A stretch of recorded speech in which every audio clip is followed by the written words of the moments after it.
নিয়োগপত্র তারা হাতে চাইতে গিয়েছিলেন চাকরি প্রার্থীরা, এবং সেই নিয়োগপত্র হাতে পাওয়া তো দূর, এই মুহূর্তে উৎসবের আবহের মধ্যেই তারা রয়েছেন হাজতে, হাজতবাস করতে হচ্ছে। আর অন্যদিকে শিক্ষামন্ত্রী ব্রাত্য বসু তিনি কি মন্তব্য করছেন, যে তিনি বলছেন যে গুলি তো চালানো হয়নি, তাদেরকে অ্যারেস্ট করা হয়েছে, গ্রেফতার করা হয়েছে। শুধু এই মন্তব্যই তিনি করেছেন তা নয়, এই মন্তব্য সামনে আসার পরে রীতিমতন তোলপাড় পড়ে গিয়েছে। শোনাবো আগে ব্রাত্য বসুর সেই বক্তব্য। আমি জানি না, আমার মনে হয় যে আন্দোলন করা গণতান্ত্রিক অধিকার আছে, পুলিশের প্রতিরোধ করার অধিকার আছে। আন্দোলন হয়েছে বাম আমলে, আর পুলিশ অ্যারেস্ট করেনি, এখানে অ্যারেস্ট করে ছেড়ে দেওয়া হয়েছে, জামিন দেওয়া হয়েছে। গুলি চালিয়ে দেওয়ানো হয়নি তো, নন্দীগ্রামের মতো বা সিঙ্গুরের মতো গুলি চালানো হয়েছে কি?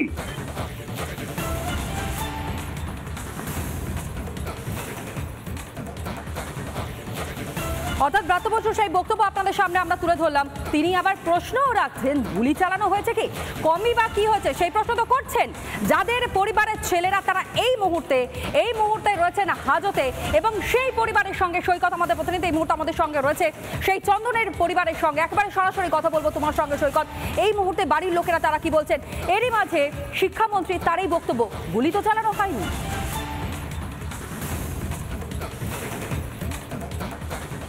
একদমই দেখো, শিক্ষামন্ত্রীর এই মন্তব্য শুধু দুর্ভাগ্যজনক নয়। এই চন্দনদের পরিবার, সেই চন্দনদের পরিবার ভাবছেন যে শিক্ষামন্ত্রীর এই মন্তব্যে তারা নিন্দা করবেন, তারা রেগে যাবেন, নাকি কিছু বলবেন না। বলতে গেলে কার্যত বাকরুদ্ধ হয়ে গেছেন চন্দনদের পরিবার। চন্দনের বাবা তিনি বলছেন যে তাহলে গুলি চালিয়ে উপায় নেই, কার্যত উপায় নেই। সরকারের থেকে বা শিক্ষামন্ত্রীর থেকে যদি এই ধরনের মন্তব্য আসে যে পুলিশ তাদেরকে গ্রেপ্তার করেছে, জামিন দিয়েছে, গুলি তো চালায়নি, স্বাভাবিকভাবেই প্রশ্ন ওঠে, স্বাভাবিকভাবে গোটা রাজ্য জুড়ে প্রশ্ন উঠছে। রিপাবলিক বাংলার তরফ থেকে আমরাও এই প্রশ্ন তুলছি, তাহলে গুলি চালালে কি তবে চাকরিযুক্ত? এই রাজ্যে চাকরি জোটার মাপকাঠি তাহলে কি গুলি খাওয়া? শিক্ষামন্ত্রীর মন্তব্য অন্তত এই প্রশ্ন তুলে দিচ্ছে। চন্দন দে সহ 4 জন যাদেরকে জেল হেফাজত হয়েছে তাদেরকে আজকেই কোর্ট প্রোডাকশন করা হবে। আরও জেল হেফাজতের মেয়াদ বাড়ে নাকি আজকে জামিন হয় সেটা আগামী কিছুক্ষণ পরে, কয়েক ঘন্টা পরে বোঝা যাবে। কিন্তু জেল হেফাজতে থাকা ছেলের পরিবার, বা বলা ভালো নিজেদের ছেলে জেল হেফাজত হয়েছে, তাই চন্দনদের পরিবার, চন্দনদের বাবা মা, কাকা কাকিমা, দিদি, প্রতিবেশী, গোটা গ্রাম মুষড়ে পড়েছে।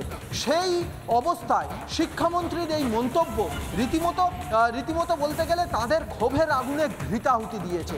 তবে তারা ভাবতে পারছেন না শিক্ষামন্ত্রী রাজ্য সরকারের একজন ক্যাবিনেট মিনিস্টার, তিনি বলছেন তারই দপ্তরের বিষয়, এই চাকরি চাইতে গিয়েছিলেন, চাকরি চেয়ে তারা মুখ্যমন্ত্রীর সঙ্গে দেখা করতে গিয়েছিলেন, আন্দোলনে সামিল হয়েছেন, তারা বলছেন যে গুলি তো চলেনি।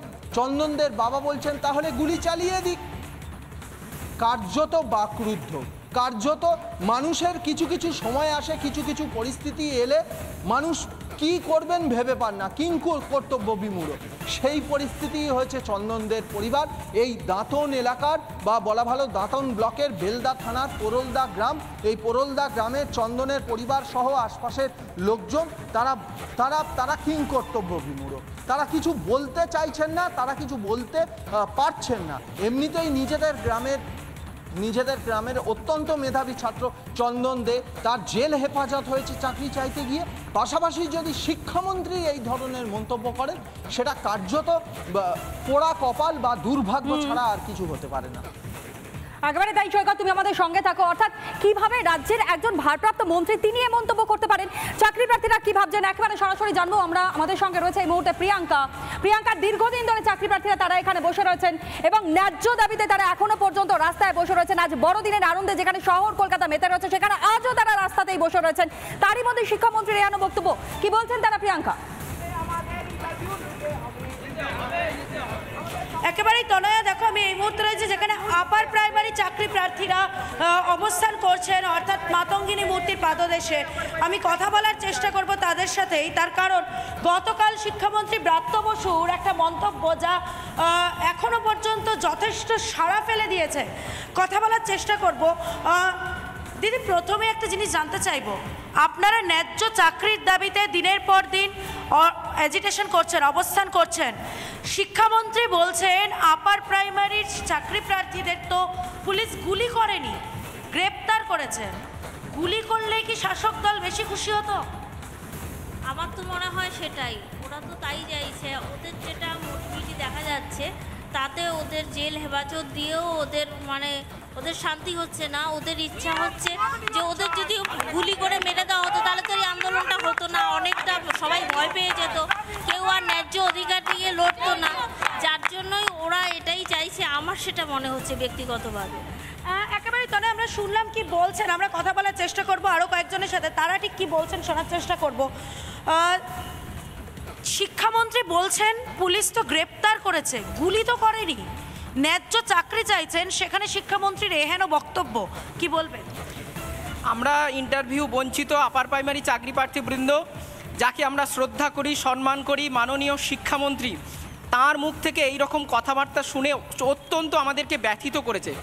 আমরা যন্ত্রণা ক্লিষ্ট, আমরা ব্যথিত, কারণ আমাদের মহিলা চাকরি প্রার্থীরা আমাদের একমাত্র অবলম্বন, যাকে আপনারা আজকে মাননীয় মন্ত্রী ফিরহাদ হাকিম বলেছেন সান্তা ক্লজ, সেই মাননীয় মুখ্যমন্ত্রীর কাছে গিয়েছিলেন যে দিদি আমাদের আপার প্রাইমারিতে 10 বছরের সিটটা আপডেট করুন। আপনি তো আইনের কথা বলেন, তাহলে গেজেটে উল্লেখ আছে ইন্টারভিউর 15 দিন আগে পর্যন্ত সমস্ত সিট আপডেট হবে, তাহলে কেন এতদিন 10 বছরেও সিট আপডেট হলো না? এটা বারবার জানাতে যাওয়া হয়েছে, কিন্তু বারবার পুলিশ আমাদেরকে প্রিজন ভ্যানে তুলে জেলে ঢুকিয়ে দিয়েছে। বারবার নিজেদের পুলিশের তরফ থেকে এসেছে বঞ্চনা, এসেছে লাঠি। এবং আমি আবার কথা বলার চেষ্টা করব যারা রয়েছেন চাকরি প্রার্থী, একটাই জিনিস জানতে চাইবো, বড়দিন সারা শহর উৎসবের মেজাজে মেতে উঠেছে, বড়দিনে পরিবার ছেড়ে রাস্তায় বসে আছেন, কষ্ট হচ্ছে? শিক্ষামন্ত্রীর বক্তব্যটাও কি কষ্ট দিয়েছে?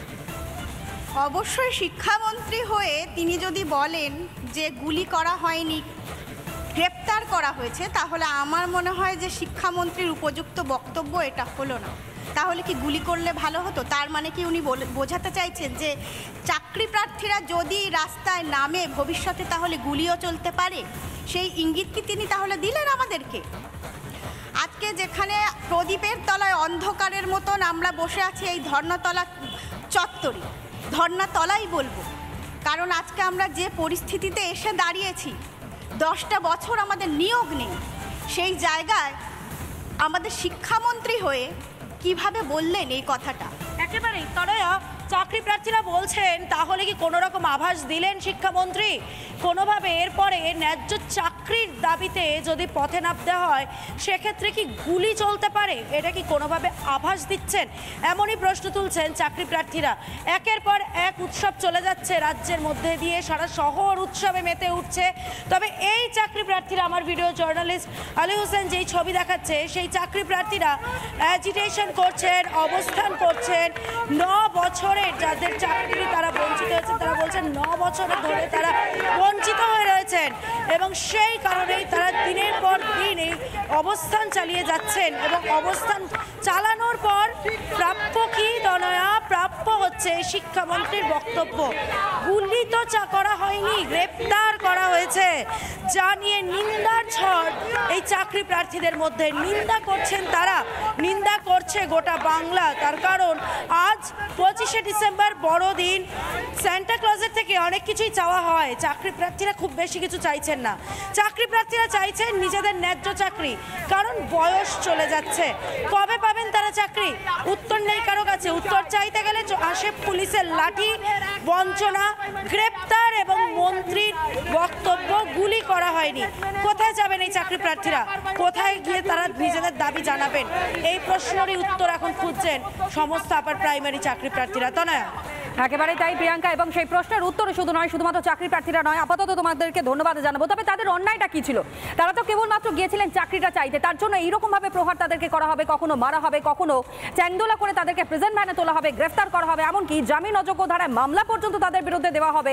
আর তার পরবর্তীতে যখন পরিবারের সদস্যরা তারা যখন সোচ্চার হবেন, তখন এইরকম মন্তব্য করতে হবে শিক্ষামন্ত্রী, রাজ্যের শিক্ষামন্ত্রী ব্রাত্য বসুকে, যেই মন্তব্য সামনে আসবার পর কার্যত রাজনৈতিক মহল শুধু নয়, একই সঙ্গে সাধারণ মানুষ তারা পর্যন্ত সোচ্চার হয়েছেন। কিভাবে মন্তব্য করতে পারেন একজন ভারপ্রাপ্ত মন্ত্রী?